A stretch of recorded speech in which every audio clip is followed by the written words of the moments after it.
안녕하십니까. 이어서 경남 뉴스입니다. 옛 한국철강터에 들어설 대규모 아파트 단지의 분양 승인을 둘러싸고 창원시와 경상남도가 이례적으로 공방을 벌이고 있습니다. 경상남도가 기존보다 1,200여 가구나 늘린 분양 변경을 승인하려 하자 창원시가 그럴 경우 부작용이 많다며 반발하고 있는 건데요. 박상현 기자가 취재했습니다.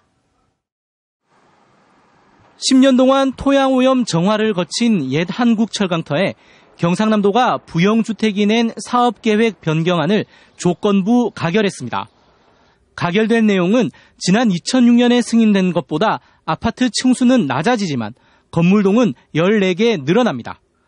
결과적으로 아파트 건물이 더 빽빽해졌고 거주 인원도 3,500명 늘었습니다.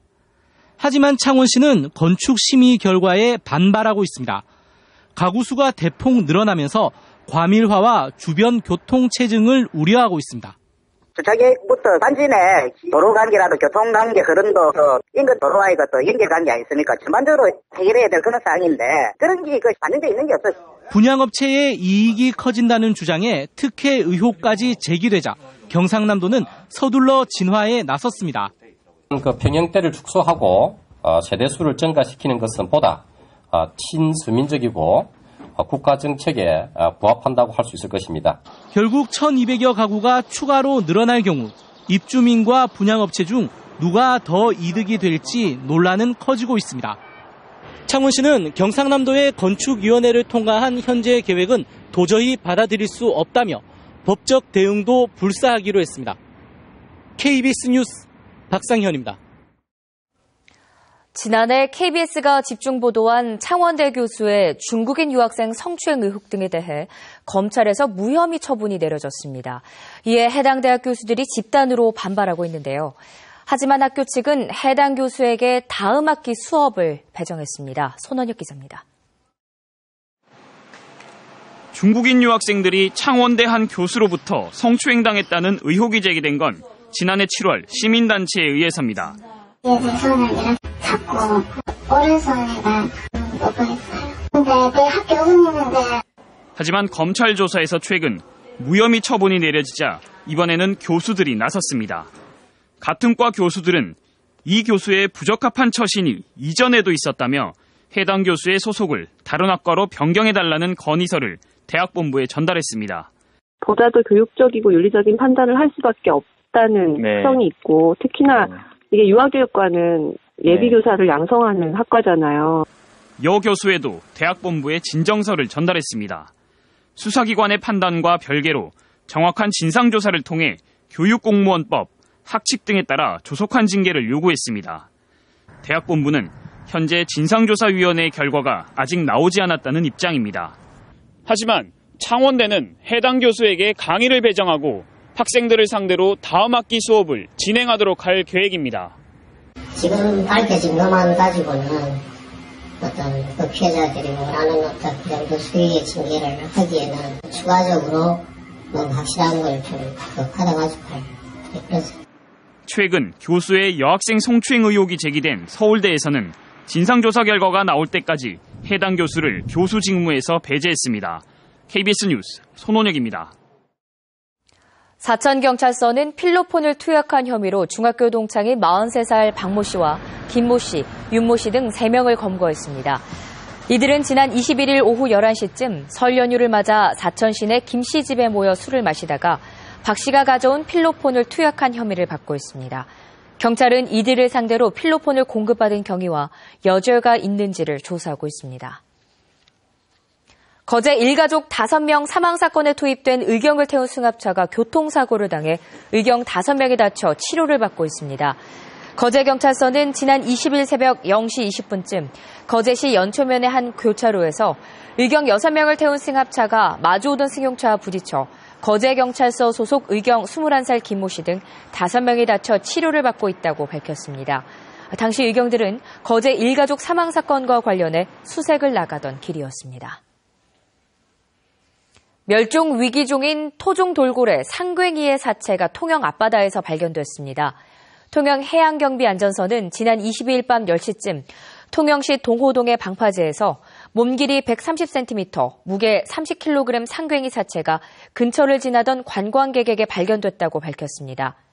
해경은 정밀 조사 결과 강제 포획은 없다고 밝혔습니다. 부산을 찾는 중국 관광객이 갈수록 늘고 있습니다. 부산 관광업이 활기를 띠고 있는데요. 하지만 중국인들의 평가는 어떨까요? 김홍희 기자입니다.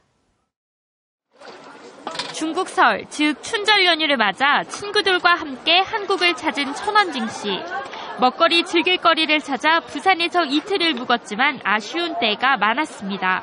因为语言不通，想吃海鲜，可是又不知道怎么点，然后也找不到地方，然后换钱的地方比较少，然后就有时候就没有现金，就不知道怎么办。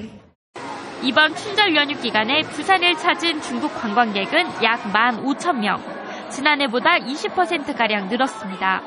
하지만 부산 관광 만족도는 그만큼 높아지지 않았습니다.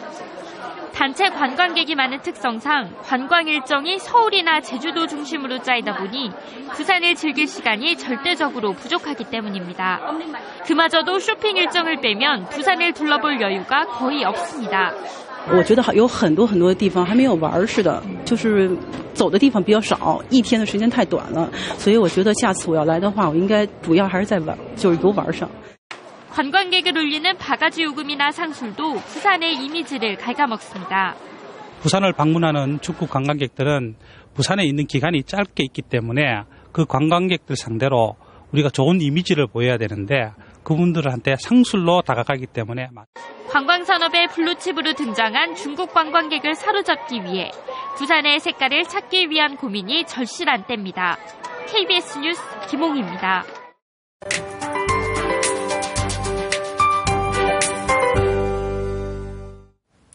계속 황사 소식이 들려오고 있죠. 이 하늘 자체는 차츰 맑아지겠지만 오늘까지 황사 가능성이 있어 주의가 필요합니다. 황사 영향권에서 먼지 농도도 낮까지 매우 나쁨 단계를 보이겠고요. 이후에도 먼지 농도가 높을 전망입니다. 오늘도 황사 마스크 꼭 챙기셔야겠고요. 특히 호흡기 약하신 분들은 더 조심하셔야겠습니다. 현재 경남 지역은 구름의 양이 많은 상태고요. 황사 수치도 평소보다 약 2배가량 높습니다. 오늘 황사만 아니라면 날씨 자체는 좋습니다. 하늘도 대체로 낮부터 맑은 날씨를 되찾겠고요. 기온도 높습니다. 오늘 아침 어제보다는 조금 낮게 출발했는데 오늘 한낮 기온은 창원 12도, 밀양과 양산 각각 13도까지 오르며 포근할 것으로 예상됩니다. 서부 지역도 낮부터 대체로 맑은 날씨가 이어지겠습니다. 오늘 낮 최고 기온은 함양 10도, 진주 12도 등으로 어제보다 비슷하거나 조금 높을 것으로 예상됩니다. 바다의 물결은 전해상에서 0.5에서 최고 2m까지 일겠습니다. 이번 주는 비 예보가 잦습니다. 내일 밤은 남해안을 중심으로 산발적으로 빗방울이 떨어지겠고요. 목요일엔 새벽 한때 비가 조금 내리겠습니다. 또 토요일과 일요일 사이에도 한 차례 더 비나 눈이 내릴 전망입니다. 기상연구원이었습니다. 위기 학생과 학교 생활 부적응 학생에게 종합적이고 체계적인 서비스를 제공하는 위센터가 어제 사천교육지원청에 문을 열었습니다. 위센터는 교육지원청에서 진단과 상담, 치유의 원스톱 서비스를 제공하며 이를 위해 전문상담 교사와 임상심리사, 사회복지사 등 전문 인력 6명이 상주합니다. 경남교육청은 지난 2008년 창원과 진주를 시작으로 19개의 위센터를 교육지원청에 설치했습니다. 삼성 테크윈 지회가 어제 세종시에 있는 산업통상자원부 앞에서 삼성 테크윈 매각 승인 철회를 촉구하는 대규모 결의대회를 열었습니다. 금속노조 삼성 테크윈 지회와 삼성 탈레스 조합원 700여 명은 방산업체를 매각하려면 미리 장관의 승인을 받아야 하는데 매각 결정이 먼저 발표됐다며 관련법을 위반했다고 주장했습니다. 지방과 수도권의 갈등이 고조되는 수도권 규제 완화를 저지하기 위한 개정 법률안이 발의됐습니다. 새정치민주연합 청주 청원 변재일 의원이 대표 발의한 개정안은 수도권 규제 정비 계획을 세울 때 비수도권 광역자치단체로 구성된 지역발전위원회 심의를 거치도록 규정하고 있습니다. 또 과밀부담금 부과 대상을 서울에서 수도권으로 확대하고 과밀부담금의 지역발전 특별회계 배분 비율을 기존 50%에서 70%로 높이는 내용을 담고 있습니다. 국토교통부가 해양관광개발진흥지구 도입을 추진해 남해안 개발에 기대가 커지고 있습니다. 국토교통부가 추진하는 해양관광진흥지구는 자연공원, 수산자원보호구역 등으로 묶였던 남해안에 숙박시설, 음식점, 요양병원 등의 건립이 허용되고 동서남해안 발전 특별법을 적용받아 용적률 특례와 재정적 세제 지원 등으로 규제 완화 효과가 있다고 밝혔습니다. 경상남도는 해양관광진흥지구로 통영 한산도 식물섬 조성과 남해 테마섬, 거제 내도 생태공원 등이 해당될 것으로 보고 있습니다. 경남 교원단체 총연합회가 교육감 측근 특혜 채용을 즉각 시정하라고 촉구했습니다. 경남교총은 어제 성명서를 통해 박종훈 교육감 취임 후 도교육청으로 파견돼 정책기획관실에서 일하고 있는 교사 등 4명을 교육전문직인 장학사로 채용한 것은 공정성이 결여된 전형적인 제사람 심기라고 밝혔습니다. 교총은 또 지난 17일자로 발표된 초, 중, 등 교감급 교원 736명에 대한 인사에 대해서도 보기 힘든 보복 인사라고 주장했습니다. 경남교육청이 교직원 업무를 줄이면서 학교 비정규직에 업무를 떠넘기고 있다는 지적이 나왔습니다.